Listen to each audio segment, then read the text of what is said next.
2월 7일부터 열리는 동계 아시안 게임의 개최지는 바로 중국의 하얼빈입니다. 중국의 하얼빈은 우리나라에서는 역사적으로도 잊으면 안 되는 바로 그곳이죠. 영국의 한 기자가 하얼빈에 취재를 갔다가 충격적인 과거를 알게 되었다고 합니다. 무슨 내용인지 바로 시작하겠습니다. 잠깐 사연 시작 전 좋아요, 구독 부탁드릴게요. 제작에 큰 힘이 됩니다. 안녕하세요. 저는 로젤라나 브라이트입니다. 런던 가디언지의 아시아 스포츠 특파원으로 지금 하얼빈의 한 호텔방에 앉아 취재 일기를 써내려가고 있습니다. 창밖으로 보이는 하얼빈의 1월은 예상했던 것보다 훨씬 춥습니다. 영하 20도를 오르내리는 기온에 숨을 쉴 때마다 하얀 입김이 피어오르네요. 일주일 전 편집장으로부터 2025 하얼빈 동계 아시안 게임 사전 취재를 제안받았을 때가 떠오릅니다. 평소 아시아 스포츠를 담당했던 제게는 당연한 업무 배정이었을지도 모르지만 이상하게도 이번에는 특별한 설렘이 있었습니다. 아마도 그건 하얼빈이라는 도시가 가진 특별한 의미 때문일 것입니다. 29년 만에 다시 동계 아시안 게임을 개최하게 된 이곳의 선정 과정이 아직도 선명합니다. 2023년 7월 8일 태국 방콕의 아시아 올림픽 평의회 총회에서 하얼빈이 개최지로 결정되었을 때 많은 이들이 놀랐죠. 한국의 평창과 강릉이 유력했었으니까요. 제 책상 위에는 지난 몇 년간 수집한 자료들이 가득합니다. 2022년 베이징 동계올림픽, 2024년 강원 동계청소년올림픽에 이어 이번 하얼빈 대회까지 중국이 보여주는 동계 스포츠에 대한 열정이 자료 속에 고스란히 담겨 있습니다. 호텔 창문 너머로 보이는 하얼빈의 전경은 마치 동화 속 겨울 왕국 같습니다. 러시아풍의 건축물들이 눈 속에 고요히 잠들어 있고 송화강은 하얗게 얼어붙었습니다. 이 도시는 이제 일본 삿포로에 이어 동계 아시안 게임을 2번 개최하는 두 번째 도시가 됩니다. 중국으로서는 1996년 하얼빈, 2007년 창춘에 이어 세 번째 동계 아시안 게임이죠. 취재 일정표를 다시 한번 확인합니다. 내일은 주요 경기장 시설들을 둘러볼 예정입니다. 하지만 제 관심은 이미 그것을 넘어서고 있습니다. 이 도시가 품고 있는 더 깊은 이야기들, 아직 제가 발견하지 못한 역사의 흔적들이 자꾸만 저를 이끄는 것 같습니다. 얼마 후면 이곳에서 아시아의 젊은 선수들이 겨울 스포츠의 축제를 벌일 것입니다. 하지만 지금 이 순간, 저는 그들이 펼칠 경기 이상의 무언가를 찾고 싶습니다. 어쩌면 그것이 제가 하얼빈에 온 진짜 이유일지도 모르겠네요.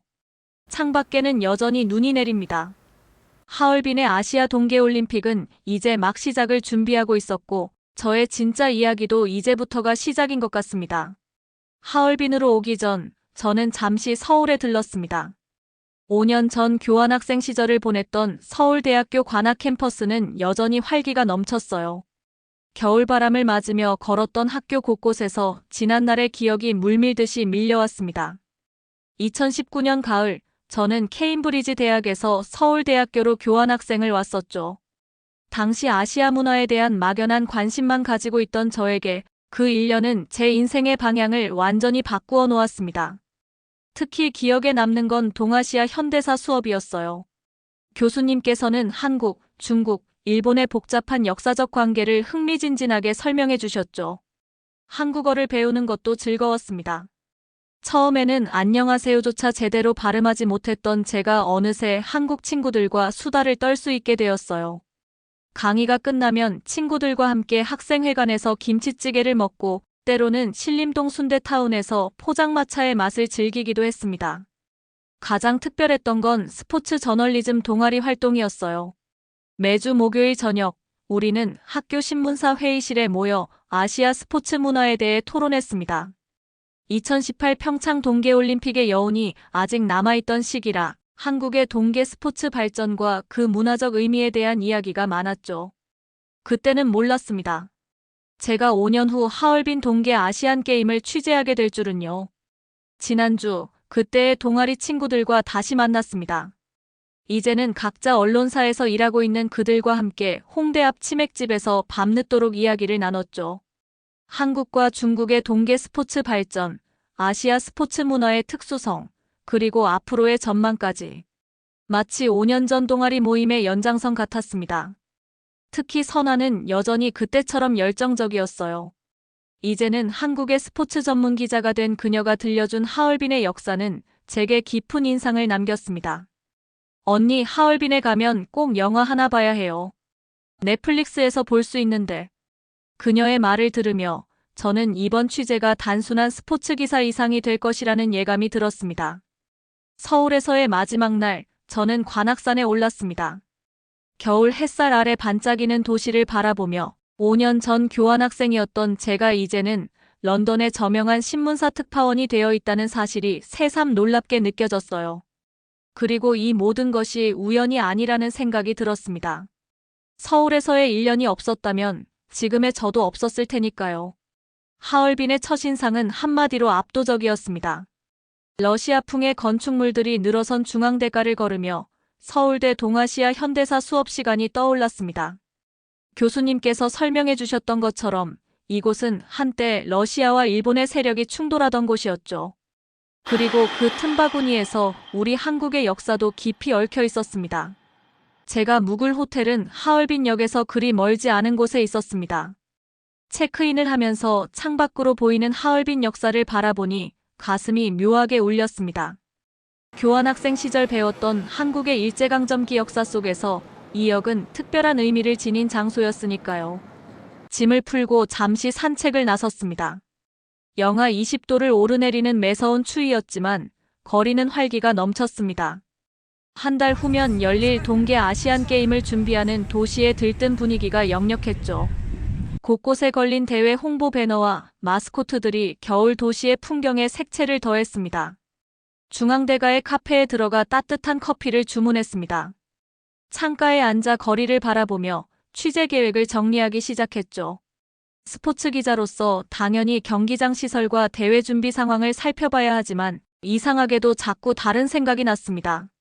서울대 수업에서 배웠던 1900년대 초 하얼빈의 모습이 자꾸 떠올랐거든요. 당시 이곳은 제국주의 시대의 축소판이었습니다. 러시아는 동청철도를 통해 이곳을 장악하려 했고 일본은 만주 침략의 교두보로 삼으려 했죠. 그리고 그 와중에 조선의 독립운동가들은 이곳을 항일투쟁의 거점으로 삼았다는 걸 기억합니다. 커피를 마시며 스마트폰으로 하얼빈역의 옛 사진들을 찾아보았습니다. 100년도 더 된 흑백 사진 속 역사의 모습이 지금 제가 보는 풍경과 크게 다르지 않다는 게 신기했습니다. 물론 지금은 한국, 중국, 일본의 선수들이 하나의 무대에서 겨루는 스포츠 축제가 열리려 하고 있죠. 역사의 아이러니라고 해야 할까요? 해가 저물기 시작하자 거리의 야경이 더욱 화려해졌습니다. 대회 준비를 위해 설치된 조명들이 하나둘 켜지기 시작했고 도시는 마치 겨울 동화처럼 변해갔습니다. 호텔로 돌아가는 길에 작은 서점에 들렀습니다. 하얼빈의 역사를 다룬 책자들을 몇 권 구입했죠. 호텔 방으로 돌아와 창밖을 바라보니 밤하늘에 눈이 내리기 시작했습니다. 내일부터는 본격적인 취재가 시작됩니다. 경기장들을 둘러보고 대회 관계자들을 만나겠죠. 하지만 오늘 이 도시에서 느낀 특별한 감정들을 어떻게든 제 기사에 담고 싶다는 생각이 들었습니다. 첫날의 취재를 마치고 호텔로 돌아왔을 때는 이미 늦은 밤이었습니다.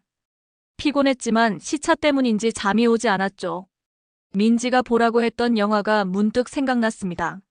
넷플릭스를 켜자 마침 추천 목록에 하얼빈이 보이더군요. 서울대 수업에서 배웠던 안중근 의사의 이야기는 제게 큰 충격이었습니다. 일제강점기 시절 한 청년이 조국의 독립을 위해 목숨을 걸었다는 사실이 마음 깊이 남았거든요.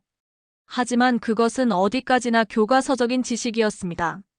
그가 왜 하필 하얼빈을 선택했는지, 어떤 과정을 거쳐 그곳까지 왔는지는 알지 못했죠.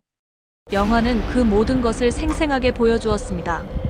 1909년에 하얼빈이 스크린 속에서 되살아났습니다. 수업 시간에 들었던 동청철도의 모습, 러시아와 일본의 세력 다툼, 그리고 그 속에서 독립을 꿈꾸던 조선인들의 이야기가 선명한 그림이 되어 눈앞에 펼쳐졌습니다. 특히 인상 깊었던 건 안중근 의사가 단순한 투사가 아니었다는 점입니다. 그는 동양평화론이라는 깊이 있는 철학을 가진 사상가였더군요. 일본의 제국주의를 반대하면서도 한국, 중국, 일본이 함께 평화롭게 공존할 수 있는 미래를 그렸다는 사실이 놀라웠습니다. 영화 속 하얼빈 역 장면에서는 숨을 쉴 수가 없었습니다. 방금 전까지 제가 걸었던 그 역사에서 115년 전 그런 역사적인 순간이 있었다니. 이토 히로부미를 향해 총을 겨누는 안중근의 모습은 수업 시간에 배웠던 그 어떤 설명보다도 강렬했습니다. 새벽 2시가 넘어서야 영화가 끝났습니다. 하지만 잠을 잘 수가 없었죠. 노트북을 펼쳐 안중근의 재판 기록을 찾아보기 시작했습니다. 그의 말들이 이제는 전혀 다르게 들렸습니다. 나는 대한이군 참모중장이다. 그가 법정에서 했다는 이 말에는 단순한 저항을 넘어선 무언가가 담겨 있었습니다. 창밖으로 보이는 하얼빈의 밤거리가 새롭게 보였습니다. 내일이면 제가 취재할 동계 아시안 게임 경기장들 너머에 이토록 깊은 역사가 숨쉬고 있었다니요. 문득 궁금해졌습니다. 한 달 후 이곳에서 경기를 펼칠 한국, 중국, 일본의 젊은 선수들은 이 도시의 역사를 알고 있을까요? 책상에 앉아 취재 계획을 다시 짜기 시작했습니다. 단순히 스포츠 행사만을 다루어서는 안 될 것 같았습니다. 이 도시가 간직한 역사, 그리고 그 역사가 현재에 주는 의미도 함께 전해야 할 것 같았거든요. 특히 안중근이 꿈꾸었던 동양 평화론과 이제 스포츠를 통해 하나가 되는 동아시아의 모습을 연결해서 써보고 싶었습니다. 새벽녘 창밖으로 눈이 내리기 시작했습니다. 하얼빈의 눈은 115년 전이나 지금이나 변함없이 하얗고 순수해 보였습니다. 이 하얀 눈 아래 얼마나 깊은 이야기가 숨어 있는지를 짐작할 수 있었습니다. 아침 일찍 하얼빈 도서관으로 향했습니다. 영화를 본 후 이 도시의 역사를 더 깊이 알고 싶다는 욕심이 생겼거든요. 도서관은 예상보다 훨씬 컸습니다. 러시아풍의 웅장한 건물 안에는 수많은 자료들이 보관되어 있었죠. 다행히 사서 선생님이 영어와 중국어가 모두 가능하신 분이었습니다. 제가 찾는 것이 1900년대 초 하얼빈의 역사, 특히 한국 독립운동과 관련된 자료라고 하자 관심을 보이셨어요. 여기 보관된 러시아어 신문들에도 그 사건이 크게 보도되었다면서 오래된 신문 스크랩들을 보여주셨습니다. 1909년 10월 26일자 신문들을 펼쳐보니 가슴이 뭉클해졌습니다. 영화에서 봤던 그 장면이 당시 신문에는 어떻게 보도되었는지, 러시아와 중국 그리고 일본 언론들은 이 사건을 각각 어떻게 바라봤는지 알 수 있었죠. 특히 흥미로웠던 것은 당시 하얼빈에 살았던 러시아인들의 증언이었습니다. 점심시간이 되어서야 도서관을 나왔습니다. 머릿속이 새로운 정보들로 가득 찼지만 아직 채워지지 않은 궁금증이 있었습니다. 하얼빈 역으로 향했죠. 이제는 그저 스쳐 지나가는 장소가 아닌 꼭 확인하고 싶은 것이 있었으니까요. 역사 안내소의 직원분께 물어보니 놀랍게도 당시의 모습을 재현해 놓은 작은 전시관이 있었습니다. 그곳에는 1909년 하얼빈 역의 모형과 함께 그 시절을 보여주는 여러 사진들이 전시되어 있었죠. 사진 속 플랫폼은 지금과 거의 똑같았습니다. 시간이 멈춘 것처럼. 전시관을 나와 역 플랫폼을 걸으며 사진을 찍었습니다. 스포츠 기사만 쓰다가 이렇게 역사 탐방을 하고 있자니 웃음이 났습니다. 하지만 이상하게도 이 모든 게 자연스럽게 느껴졌어요. 어쩌면 이번 동계 아시안 게임을 제대로 전달하기 위해서는 이 도시의 역사도 함께 알아야 하는 건지도 모르겠습니다. 오후에는 하얼빈 역사박물관을 찾았습니다. 이곳에서 발견한 건 하얼빈이 단순히 한 사건의 배경이 아니라는 사실이었어요. 20세기 초 이 도시는 러시아의 동청철도 부설로 급격히 성장했고 각국의 이권이 충돌하는 현장이었습니다. 그 속에서 많은 한국인들이 이곳을 독립운동의 기지로 삼았다는 사실도 알게 되었죠. 저녁이 되어 호텔로 돌아오는 길, 문득 다리가 아프다는 걸 깨달았습니다. 하루 종일 도시를 돌아다녔으니까요. 하지만 마음은 이상하게 가벼웠습니다. 마치 오래된 퍼즐의 조각들이 하나둘 맞춰지는 것 같았거든요. 노트북을 펼쳐 오늘 취재한 내용을 정리하기 시작했습니다. 115년 전 이 도시에서 무슨 일이 있었는지, 그리고 그것이 지금 우리에게 어떤 의미가 있는지. 특히 인상 깊었던 건 안중근 의사가 꿈꾸었던 평화로운 동아시아의 모습이 어쩌면 이번 동계 아시안 게임을 통해 조금이나마 실현되고 있는 게 아닐까 하는 생각이었습니다. 창밖은 어느새 깊은 밤이 되었지만 저는 밤이 늦게까지 글을 쓰고 있었습니다. 하얼빈에 도착해서 알게 된 이야기들이 자꾸만 새로운 생각을 불러일으켰죠. 물론 저의 일을 하러 다시 경기장 취재로 돌아가겠지만 이제 제가 보는 하얼빈은 어제와는 다른 도시가 되어 있을 것 같았습니다. 다음 날 아침 편집장으로부터 메일이 왔습니다. 제가 보낸 취재 방향 변경 제안서에 대한 답장이었죠. 로젤라나, 당신의 아이디어가 마음에 듭니다. 하얼빈의 역사와 동계 아시안 게임을 연결하는 기획 시리즈를 진행해 보세요. 예상보다 훨씬 긍정적인 반응이었습니다. 곧바로 취재 계획을 수정하기 시작했습니다. 먼저 스포츠 시설 취재는 예정대로 진행하되 각 경기장의 위치가 지닌 역사적 의미도 함께 다루기로 했죠. 특히 하얼빈 빙상 경기장이 위치한 지역은 1920년대 한국 독립운동가들의 주요 활동지였다는 사실을 알게 되었으니까요. 오전에는 하얼빈 체육대학을 방문했습니다. 이곳에서 만난 한 교수님이 흥미로운 이야기를 들려주셨어요. 이번 대회에 참가하는 한국, 중국, 일본 선수들이 공동훈련을 할 예정이라는 거였죠. 그것도 하필 하얼빈 역 근처의 실내 빙상장에서요. 115년 전 비극적 역사의 현장에서 이제는 젊은 선수들이 함께 훈련한다는 사실이 가슴 뭉클했습니다. 점심은 현지 한식당에서 먹었습니다.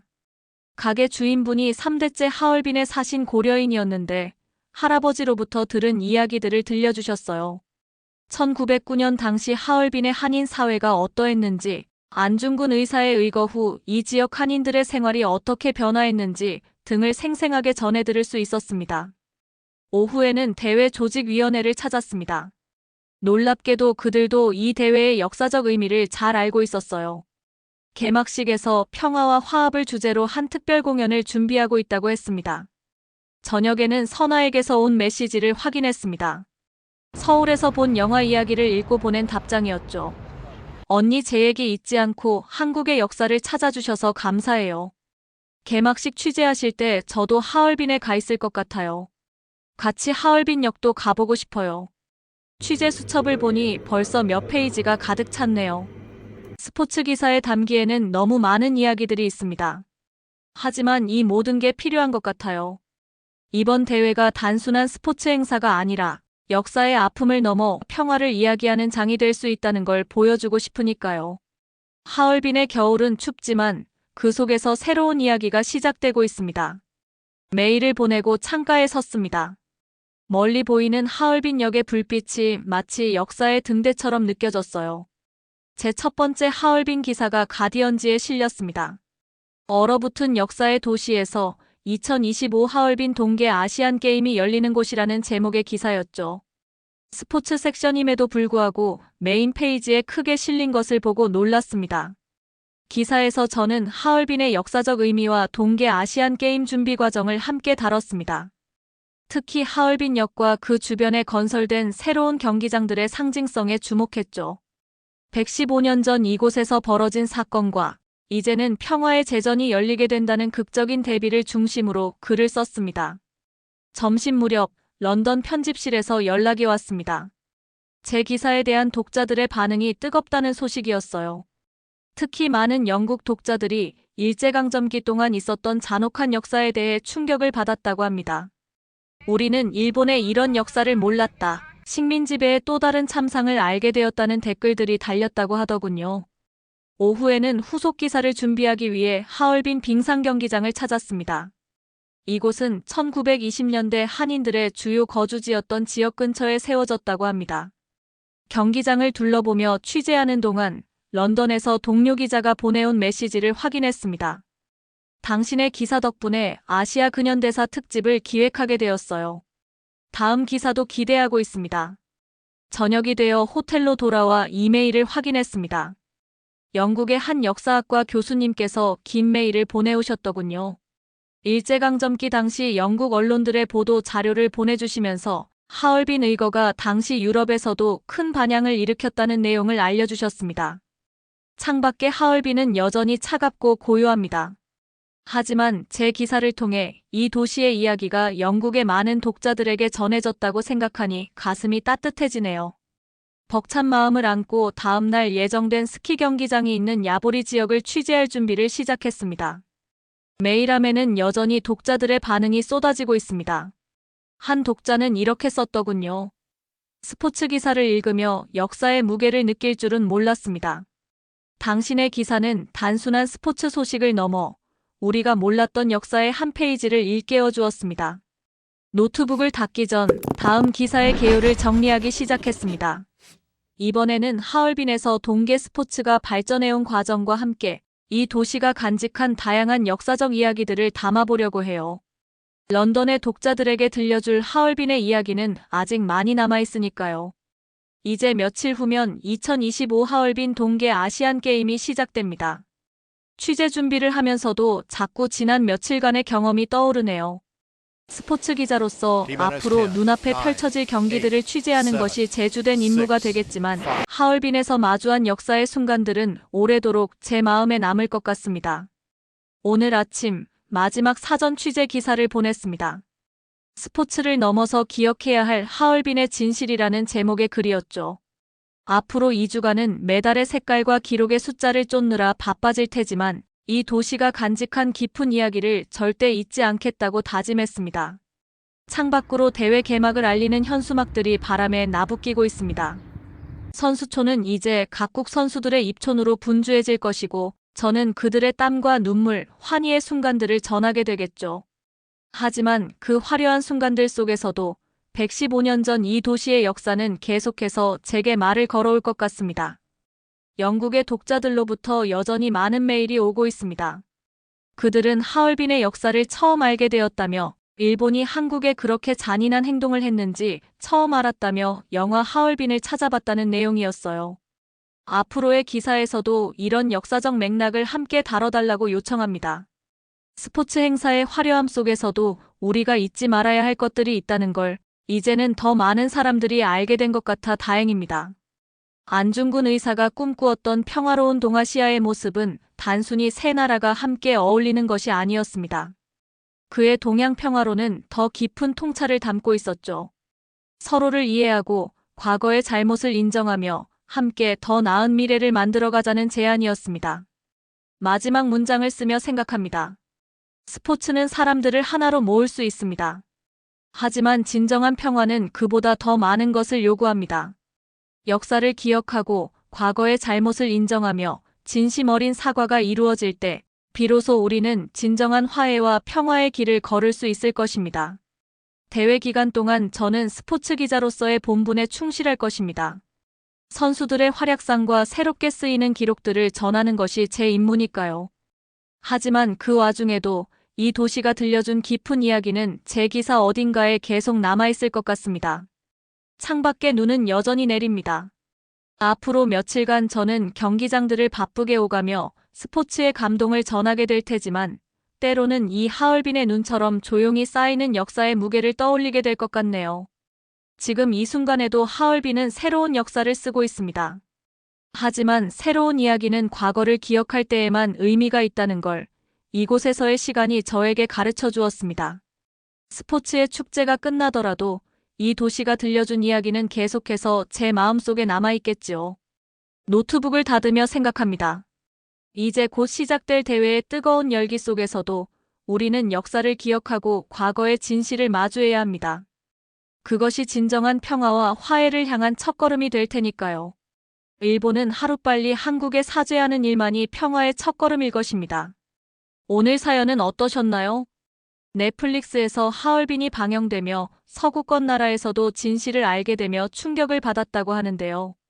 이번 하얼빈 아시아 동계올림픽으로 인해 일본의 만행을 더 많은 곳에서 알게 되었으면 좋겠습니다. 여러분의 생각을 댓글로 남겨주세요. 감동포착 시청해주셔서 진심으로 감사합니다.